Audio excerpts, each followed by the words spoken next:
Hello, everyone. It's Magical Marguerite, and I'm here with my beautiful goddess sister, Magical Vicki Willoughby. And I'm so pleased and honored that she said yes to be the expression, this storytelling series that we are doing to offer our experience, strength, and hope. And Vicki, I have known, it's almost been 10 years. We were in a private Facebook group called Sisterhood. She's from New York. I have not met her yet in person, but I know one of these days I will. She is a Reiki master, and we have both actually started a Reiki transmission for this time that we are together, sharing this space.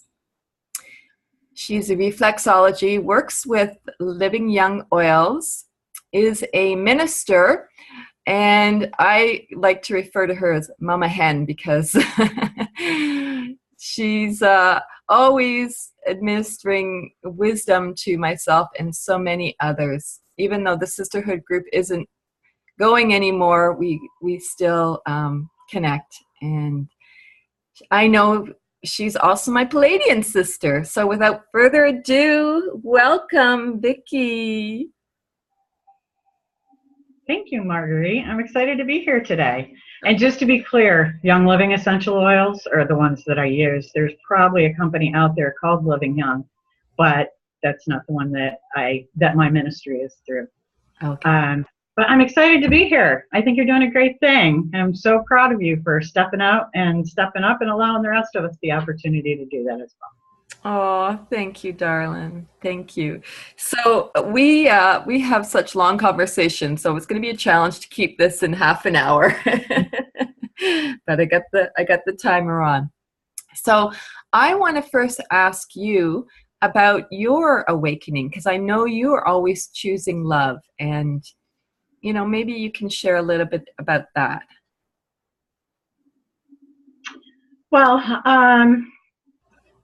34 and a half, going on 35 years now. My son was born I was 10 months pregnant and preparing to be induced with him, and found out my mother was having surgery, and she in fact was brain dead and passed the same week that my son was born. And 2 years after that point in time, I didn't even realize it was the anniversary of her death, because I was mothering a 2-year-old and we were doing our day, and we had a routine. He was always a good napper and that, and we just were going through our day. And I went to put him down in bed, and he grabbed a hold of the side rail of his crib, and he just looked at me with this intensity that I didn't recognize. It was a little bit confusing. And he looked up at me, and he reached up and he just stroked the peach fuzz of my jawline and said, "I miss you." And his little bottom lip quivered, and he stroked a second time and said, "I miss you." And as the look of intensity had come, it was like the mime lifting the hand, and the look lifted off from his face. And he just happily laid down in the crib to take his nap. And I stepped back from the crib and tried to catch my breath and said, "I miss you too, Mom," because it was very clear as soon as I saw the look go away from his face that it wasn't him that was doing the speaking. And he didn't know at 2 years old what it was to miss somebody, and he didn't have the delicacy of the touch that that he imparted to me. And there was no reason to be doing the bottom lip quiver and saying he missed me, because he'd been with me all day. He didn't even understand that concept at that point in time. So it was very clear to me that it was my mother coming through and on the second anniversary of her death, and that she was showing me a glimpse of what is real beyond just what we see. And from that point on, there really wasn't any denying for me that there's so much more to life than just what we see. And my mother, she passed when I was 21 years old, and I was the last of 8, born when she was 48 years old, and by then she was pretty well adept at being a mother. And what I got from her most over the course of her life was that to always choose love. choose love, choose love, choose love, choose love. And for a long time, I didn't understand what that really meant. It was like, love of who? Love for what? Love in what way and for how long? And, there are so many questions about that. And it has come to me over the course of time of practicing Reiki and working with other people and with the new energy that we're in as well that has guided us in different directions, that it's definitely, you have to love your life. You have to love that you're here. You have to love yourself first, just like putting on the air mask on the airplane. You make sure that you're okay to help others, because, people walk around and say, well, is your glass half full or is it half empty? Well, neither. I don't want to live a half full life. I want to live a full to overflowing life. So, with choosing love and with choosing Reiki, I fill my cup to overflowing every day so that I can bless others from that, because trying to share from anything that's half empty or half full still gives you a sense of lack. And we're in the time period of moving past that, in my experience anyway. Yes. Beautiful. And I'd like to ask people what is most important to them right now in our transition. And we spoke beforehand, and I loved what you were sharing with me about the sacred marriage within. Can you share more about that? Oh, sure, absolutely. Yeah, at this point in time, it's easy to say you have to love yourself first, but what does that really equal, when your feet hit the ground? To start off your day, what does that look like? Because so many of us, especially women, are so conditioned to be, superwoman and do everything and just put a smile on your face and love forward no matter what happens. And a lot of people don't understand what it means to really love yourself. And in working with someone who had some physical issues that to me were clearly emotional, and in speaking to me about the things that she was experiencing in her body and the things that she was doing about it or against, either way. And this inspiration came to me that I can only really call a download, which I used to listen to Healing with the Masters, and they'd say, oh, I was downloaded with this, and I had no clue what that was until I got it, almost like sticking a thumb drive into my temple, and just this picture that unfolds to, with an idea that's an entire concept that unfolds itself over the course of time, working with more people. And as this person I was working with said, yeah, I stress over everything. I don't eat right. I don't sleep well. I drink every night. And I looked at her and said, oh, you're a bad husband. It just came to me that within ourselves, we've been guided to look toward a Holy Trinity that is Father, Son, and Holy Spirit. And to me, how can it be a Holy Trinity that doesn't include a mother? That just doesn't really make sense to me. How can, and Holy Spirit, what is that really?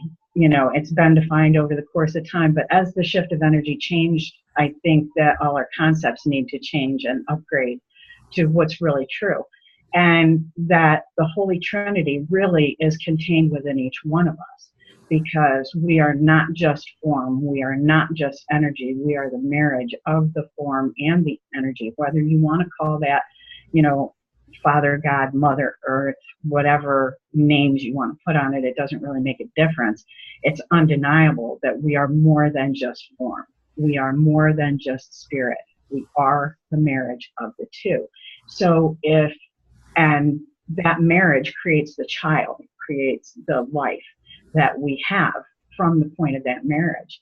And I think that looking at it from that concept makes it easier to help people understand what that really equals. Because to me, the husband is the untangible part and intangible part, and the wife is the matter, so to speak. The matter comes from mother. So, and that in the husband and wife relationship within each one of us, that the husband is the one who, says, oh, another gray hair? Oh, how deep can these crow's feet get? Oh, sure, have another brownie. Who is basically the whip that we've picked up from other people and whip ourselves with so that other people don't do it. And when you're laying in bed and the wife, being the body, says, I just need 5 more minutes, what is the husband's response? Is it, forget it, you've got carpool this morning and you haven't even gotten the brownies frosted yet, get up out of bed now? You know, and we all have, or at some point in time, had these conversations going on the inside, whether we still do or not, that back and forth of, you know, the sides of things inside of ourselves. And what came to me about this is, you know, from a woman's perspective, if I were to have an exterior husband, how would I want to be treated by that husband? And I can proceed to start to treat myself that way and to talk to myself that way and to, as the child of this life, of this joining, be the one to say, you two get along and stop entertaining this argument in my head and step into the role of the husband and saying, oh, honey, if you want 5, take 10. Go ahead, rest, because it's going to be a big day for you.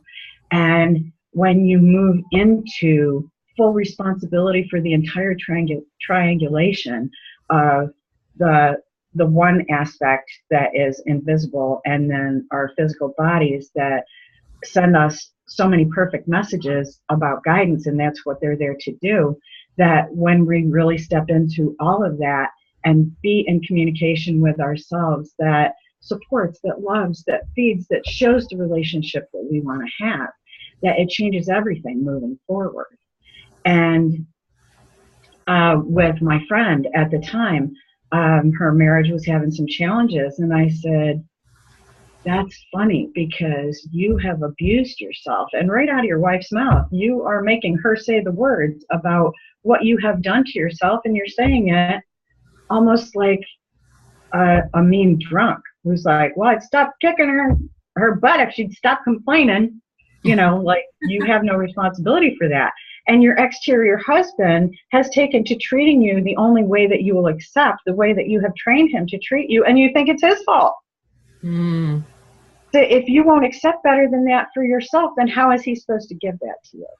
Mm. You have to take responsibility for the inner marriage before you can expect that there's going to be any outer marriage that is going to be what you want it to be, which hopefully is 2 whole people who are the product of basically a honeymoon on the inside, and that can move forward together, not needing from each other or conceiving that their love comes from another person, but with open hearts that are giving all the love that they have and standing beside another who does the same and enjoying that path. And I see so many relationships where they are coming apart because they really weren't working in the first place, and they weren't satisfying, and they distracted more than moving into the direction of harmony. And if we're going to stop the killing and the wars on the outside, then we have to stop killing ourselves and warring on the inside. Because what we see in our own relationship is what we see out in the world. And if we want to stop seeing that, we have to stop being the perpetuators of it. We have to stop the criticism. And for myself, 8 years ago, plus now, I allowed stress to take over my life. I dove right headfirst into the deep end of the pool through circumstances I won't bore you with at this point. But I ended up in the hospital with sepsis. And I had liver failure, kidney failure. I was in ICU for 4 days. I was on dialysis for 4 hours a day for each of those 4 days. It took a lot of work, and God bless them. I appreciate my life being saved through that. But it was also challenged more during that process. And there came to a point where since the sepsis had affected one of my legs, I couldn't get up and walk. And I found myself literally feeling like I was walking through the valley of the shadows saying, God, I need you to carry me because I can't walk. And I heard right behind my left ear, darling, don't you see I got you? Why do you think they only put 1 set of footprints on all those plaques and calendars and all? And I had, cocked my head toward the voice that I was hearing. And then I turned and looked and found I was at the beach and the surf was rolling up and I had a pineapple shell in my hand with an umbrella and a straw. And I was literally being carried by God. And he said, well, you can stay here if you'd like, or you can go back to your life. And if you choose that, it's going to be better than anything that you ever imagined. And I said, so I had a 6-year-old standing beside my bed wondering if mom was going to come home or not. And, I brought him into this life through very special circumstances. And I wasn't ready to be done being his mom or enjoying this life. And the promise that this life would be better than anything I ever imagined is a space that I leave available for God to fill every day, according to the promise that I received. But that is a co-creation. It's not that, that energy will sweep into my life and do anything that I don't choose, because we're here to choose. And we can choose. And everyone is. We do whether we think we're choosing or not. So you can move forward making the choice to be in charge of your inner holy trinity of husband, wife, and child, and have a life that moves forward in the harmony of that, or be living like you're on a tricycle that's missing a wheel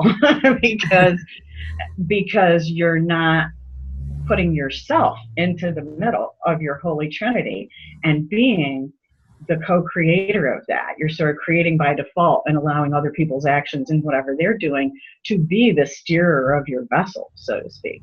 And while the rest of the world demands, and yes, it does, absolutely, and life happens in all kinds of ways, but it's not about where life takes you. It's about what you bring to life, from my perspective at this point. And listening to Greg Braden over the course of time, and Bruce Lipton and Joe Dispenza, and just wonderful thought leaders like that, Greg Braden said, the question has changed. The question used to be, what can I get from the world that exists? The question now is, what can I give to the world that's emerging? And if you're still asking the question, what can I get from this world, then you're probably pretty frustrated right now and not very happy with how your life is going, because you haven't chosen to really take hold of it and be in love with it. And you haven't chosen to give the gifts. We have, those of us who are older anyway, have been cultured into a society where it's about hard work and it's about figuring it out and it's about all these linear ideas of things. But we've moved into a new energy where we really are supported and guided in opening our hearts, because it's safe, finally. We've done the work. We've taken the time. We've lived the lifetimes. And now it is safe to open our hearts, to be all the love. And maybe it always was and we just didn't know it, but it's part of taking charge of how you move forward and not doing it by default, not letting it be an option to live in victimhood of anything anyone else has done, because we are all faces of God. And actually, I had the conversation with a friend yesterday saying, we're God's teachers. Because if the collective of that energy, however you want to conceive it, was already fully formed, then what would we be doing here?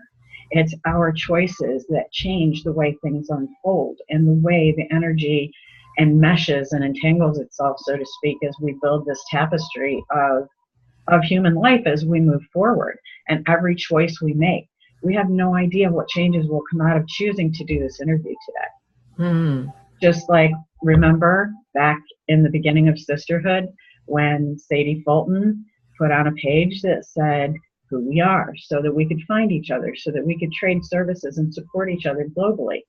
And I did a video about setting up a page, what we choose, and saying if we create the space where we all collectively put what we choose to set our intentions for moving forward, and we all put our energy in a positive way on everyone else's intentions, then that focus can't help but to bring these things forward so much faster.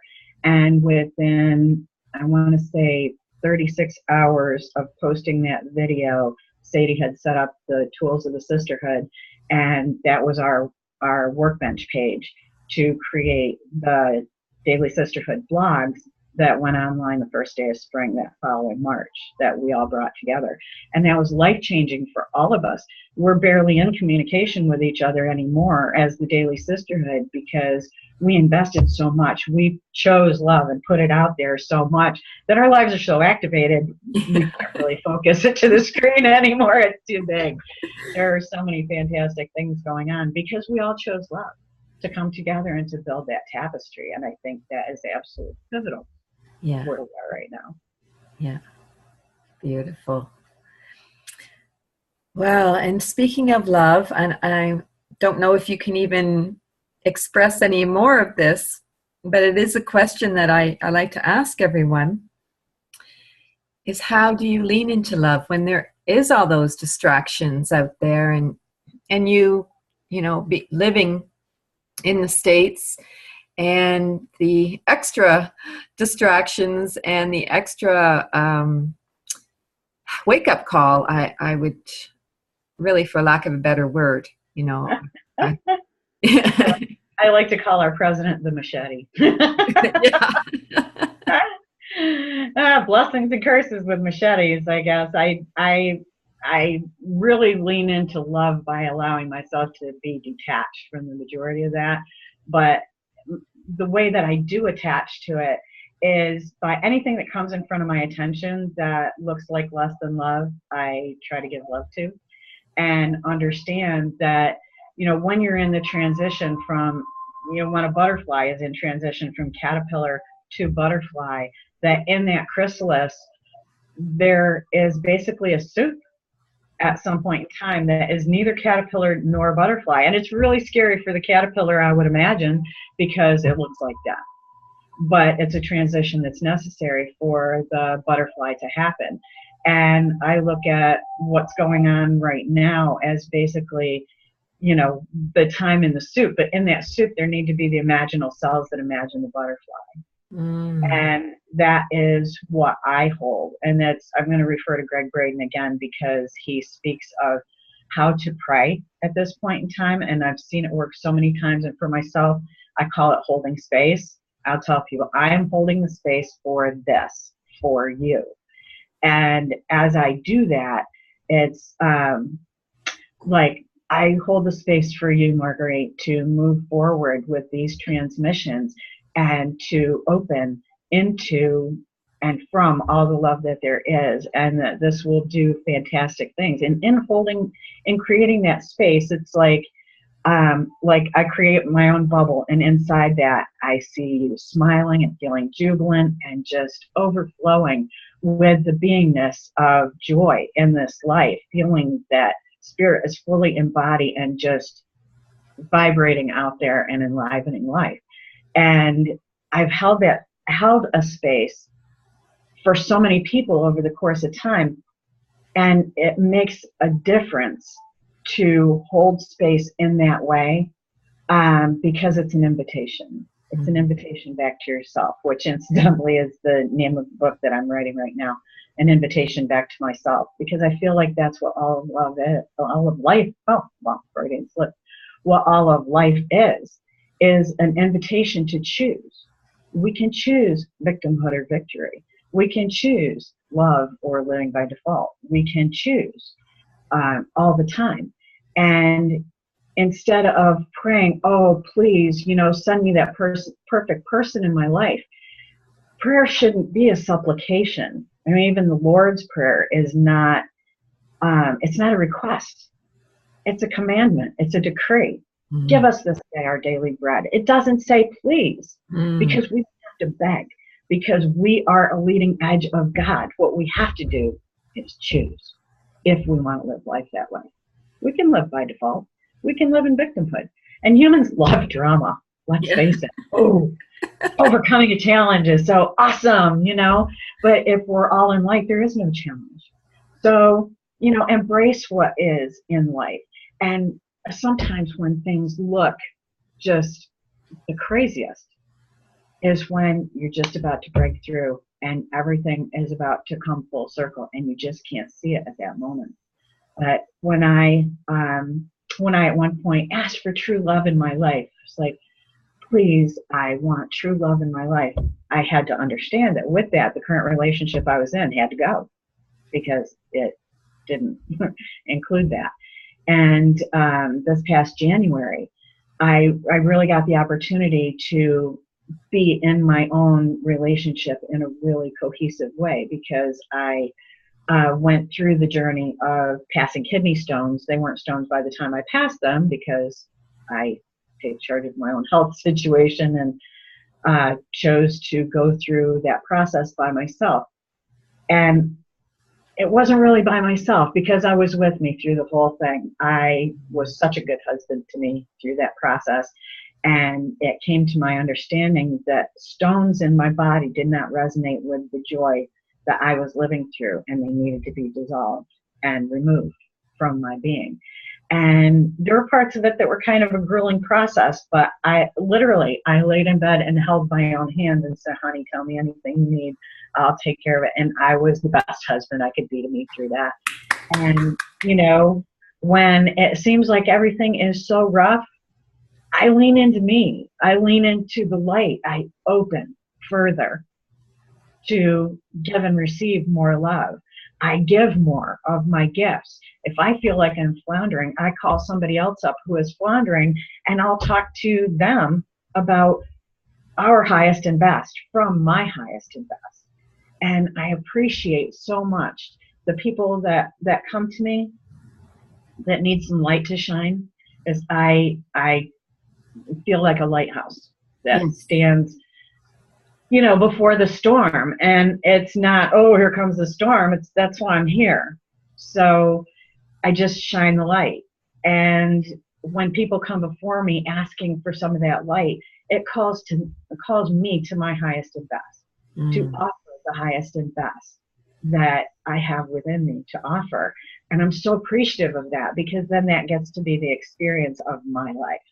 So if I feel like I'm struggling, if I feel like I'm floundering, then I just dip further into the well that's already overflowing, and I spread that around to other people, because the gift is in the giving. That's not said because it's a cliche. It's said because it's the truth. Because in the giving of your love, you get to experience love. It is just as profound on the way out as it is on the way in. Except that when you send it out genuinely with no expectation whatsoever, you just want to experience yourself as love, it multiplies and comes back, and you can't stop it. It's like the things we've been told all this time. How many times have we heard, the gift is in the giving, and that God is love. If you have made the choice to be love, to live from a foundation, a platform, and a beingness of love, you shine the light. What does the darkness do? You don't have to fight it. Right. You just have to fight. Turn that switch on, right? That's how I lean in. Yes. If you're feeling like you're struggling and you're stuck, you're not giving enough. No matter what situation you're in. If you're laying flat on your back in a bed feeling like crap, give to you. Give yourself your own attention. Say, I love you. Because part of the thing about the primary matrimony, I call it, our bodies have said, I do, in this marriage that they're in from before we took our first breath. And they're with us until after we take our last breath. And they deserve our loyalty.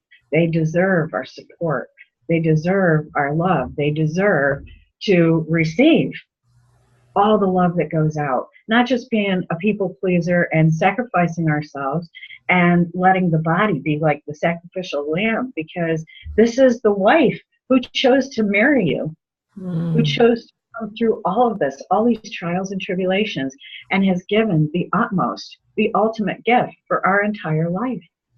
And so we criticize it and beat it up and malnourish it, and we have in the past, but we can choose differently. And we're even culturally bound, basically, if you look at it from that perspective, to go see a private investigator in a white coat with a clipboard once a year to go find out what she's been doing behind our back while we weren't paying attention. It's like, I want to see the surveillance tapes. I want to hear the audios. I want to see the credit card receipts. And, you know, all this equals, I want a mammogram. I want a pap smear. I wanted this. I wanted that. Because we are looking for our wife to be wrong. And our loyal wife not understanding, or maybe with acceptance of the consequences that will follow, will give us exactly what we look for and affirm that we must have. Mm. Like a lady in my experience was in a family situation where she was very put upon, and she said, I need a break. And I said, you're going to have to take it because nobody's going to give it to you. You're going to have to take it. Yeah. Within a week, 2 weeks, she had broken her leg. And it was a stepson that was, you know, creating this extra burden.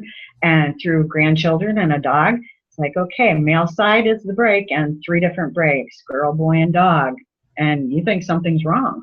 I said, you decreed you must have a break. You refused to take it yourself. Your body gave it to you. Exactly. And you got 3 months in rehab. You got catered to, taken care of while you were going through that process. And all the burdens that you had moved to Florida. So you got the break. Your body perfectly supplied exactly what you said you needed. Yeah. But we need to be... Do you want to do it in pain? Or do you want to enjoy? Do you require suffering of your body to move forward? Or will you stand as the husband of that body and say, no, we're not going to do this. This needs to change. And take charge of it. Because if you're feeling like a victim to the outer circumstances, it's because you've been a bad husband to yourself and you need to step up. And don't expect a man on the outside to step up for you if you're not going to step up for yourself, because they need to see how it's done. Yeah. We train others how to treat ourselves. So if you don't choose love, what are you choosing? Mm-hmm. It's like the public service, you know, commercials of smokers. Well, if you're not planning on lung cancer or some version of it, what are you planning? Mm. You know, so if you're not planning to live a life of love and you're not planning on being that vessel and just allowing your life and everything that enters your life to be blessed by that, then what is your plan? Yeah. You know, and who's going to take charge of that if you're not going to take hold of the wheel and steer your own life? Because it's yours. It's not anybody else's. It's not anybody else's job. Point of fact. Yeah. Asking them to do it is constantly going to be disappointing because they don't know how you want it. Right. It's a do-it-yourself deal. It just is. And, you know, waiting for somebody else is going to be constant disappointment and less of a life of love than we all have the option to choose, no matter what's going on the outside. Wow, this is so beautiful, Vicki. Yeah. Great food for thought. Great practice for everyone to start if you're not already doing it. I mean, this is, just by looking in the mirror in the morning or just laying in bed and opening your eyes and say, good morning, beautiful. Thanks for coming with me for a new day, because our bodies can choose to divorce us at any given point in time. Right. And I do, you know, so love your vessel. You know, it's the only vehicle you got for this life. Yeah. And make you first, because then you can bless everybody else. If you walk around with a half-empty cup wanting, then what gifts do you have to give that you're not sharing? Yeah. That's the question to ask for me at this point. Beautiful. So thank you for the opportunity to share the gift of some of the inspiration that has come to me in a little bit broader audience, because so far it's been shared with the ones that, you know, come directly in front of me or connect otherwise. Mm-hmm. As I'm in the process and in connection, it gives me the fuel to build this book that I'm in the process of, because it's the inspiration that comes to me that I really want to share, that I think is really important at this point in time, that we do share. We're the tapestry of humanity, so let's weave it right. Yes. And I love that you're writing a book. So let me just say right off the bat how much I appreciate you, how much I love you. And when I think of you, I do think of you as that lighthouse. And also thank you so much for holding space for these interviews and everyone who will be joining, and also brave enough to say a sacred yes and tell their stories too. So we are out of time, but we did really well, so I'm proud of us. Yes, yay! Is there anywhere that you want people to know if they want to reach out and talk to you? How can they find you? My personal page is VickiWilloughby.com, and then I have a more business page, VictoriaWilloughby.com. I've been dealing with things more personally at the moment, and I'm dealing more with my writing in that, but anybody's more than welcome to hit me up on Facebook, or you can send me an email at VickiWilloughby8@gmail.com. Okay.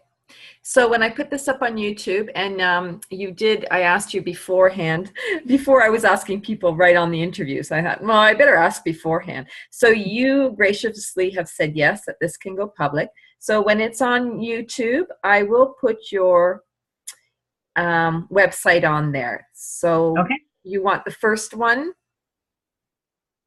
Vicki or Victoria? Either way, I'm going to say Vicki, Vicki, on Facebook, and anybody that's friended with you could go through your friends list and find me there. Yeah. Just because I'm more frequently on that one, because that's where more of my connections are so far as I'm building. Oh, okay. So you're actually talking Facebook, not a website. Right. Yes, I'm not. Yeah, I haven't participated in my website very much because there's so much insistence on compliance with the FDA and what they say we're allowed to say and what we're not, that I've really chosen not to say anything through that for a little while, just until the tide turns, because I know that it is. Yeah. Okay. That. Wonderful. So I am holding the space right now for anyone within the scope of this to move into a space of holding joy for the world of peace and plenty, abundance and joy that we are building as the world of the past is receding. Beautiful blessing. Thank you. Thank you. I appreciate you so much and applaud your courage at moving forward and being all the love that you are. I love you and thank you for being in my life. Mwah, mwah, mwah. Thank you. And have a beautiful...